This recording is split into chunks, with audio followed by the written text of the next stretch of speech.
Matagumpay na isinagawa ng Regional Mobile Force Battalion 1 ang turnover at blessing ng pabahay, palikuran at pailaw sa Barangay Mamatang Norte, Naguilian, La Union noong Hulyo 21, 2026 bilang bahagi ng patuloy na pagsusulong ng kapayapaan, pagkakaisa at kaunlaran sa komunidad.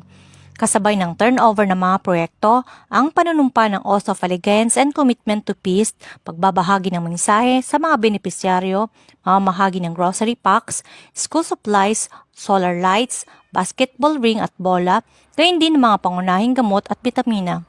Naging mas makahulugan ang programa sa pamamagitan ng mga pagtatanghal ng mga lokal na residente na nagbigay ng sigla sa pagdiriwang.